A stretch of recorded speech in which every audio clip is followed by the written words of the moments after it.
Hi, Sandra Wilson here to help you have a happier relationship in midlife. And today's question is, how can my self-esteem destroy my relationship?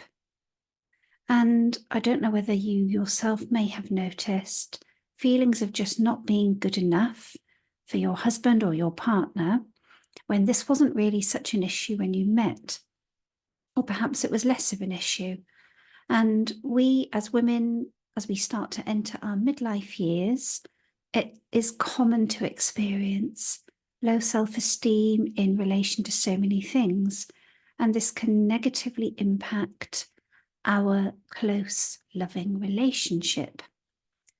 And as I said before, my name's Sandra, and I specialize in helping women to improve their self-esteem so that they can have better relationships in midlife and beyond, and maybe even find the confidence to leave relationships that are not working for them.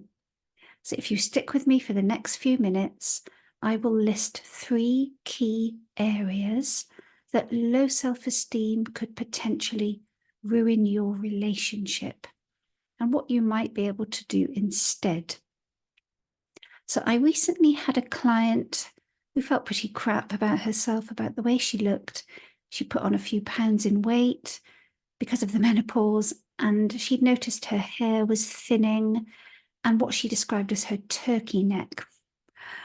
So she started to feel quite a lot more insecure about her looks, not just during intimacy, which had pretty much ground to a halt because she felt so unsexy, but when she was out and about with her husband. And she told me that he was still just as attractive as when they first met in her eyes. And she was just getting fed up of other women noticing him, flirting with him, and it just appeared that he was really enjoying the attention. And I cannot remember the last time anyone flirted with me, she said. I just feel old and past it and about as sexy as a park bench. So it doesn't really take Einstein to figure out that her midlife self-esteem free fall was mostly related to her perception that she had lost her looks and that her husband had kept his. And he would likely be at risk of straying or cheating if she didn't do something about it. And I asked if her husband had ever shown her any less love or affection, or if he had ever cheated or shown any interest in cheating. And she said, no, none of those things. But she still felt not good enough for him anymore.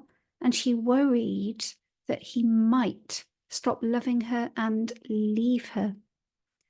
So the 3 main ways that low self-esteem can sabotage your relationship, even if you don't have any evidence that your partner or spouse might not love you anymore or not find you attractive anymore, are as follows. Number 1, negative expectations, which then lead to self-sabotaging behavior. For example, jealousy. And if you've noticed jealousy creeping in, this can be a great destroyer of any loving relationship. And it can sometimes lead to over-questioning your spouse, asking them where they were, who was at that party, whether they fancied anyone, etc. Number 2, constantly seeking reassurance. Reassurance that you are loved, that you are lovable, that you are enough. So you might come across as being needy or insecure. And this, of course, can be very off-putting for your partner, and it could potentially drive a wedge between you. Number 3, worst case scenario thinking. So if you feel so fearful of losing the person you love, it might be triggering a deeper wound, that of being abandoned.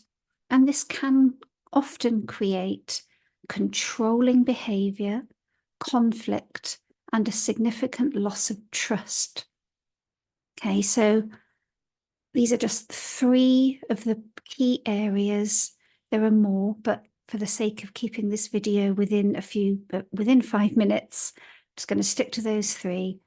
So low self-esteem does not only affect you, it can really impact your relationship unless you take steps to improve it. Some women, of course, may pull out all the stops to lose weight, to get Botox, to dye their hair, to have implants, hair implants, or some other procedure just to maintain the youth they feel that they've lost. It's a dire situation, a dire amount of pressure to be in as a woman, and we women feel it a lot. There's no easy answer, and there is no quick fix to fix low self-esteem. But with patience and commitment, and maybe focusing a little less on the outward appearance, more on your inner well-being, it can be fixed. Therapy can help if you're really struggling with those feelings of worthlessness, low self-esteem. And it's something that I do regularly with my clients, but you might like to consider some of these, consider some simple tips just to help you get on your way. So number 1, look after yourself. How could you improve your well-being? Exercise has been proven to promote good feelings. So find something that you enjoy that just gets you out and about. Number 2, open up your world beyond your relationship, including friends, activities that you enjoy outside of the relationship. So if you've become a bit too reliant on your spouse for your feelings of self-worth or well-being, it's no wonder you feel insecure and panicky at the idea of losing them.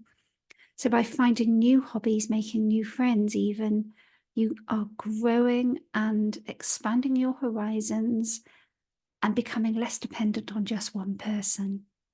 And number 3, talk to your spouse or your partner. Tell them how you feel and enlist their support. Make suggestions for doing fun things together, maybe recapturing your joy, things you used to do. Chances are they're not going to be aware of how crap you've been feeling or why. So I hope this has been helpful. Do get in touch if you have any questions, any comments to make, and I'll be back with more tomorrow. Bye for now.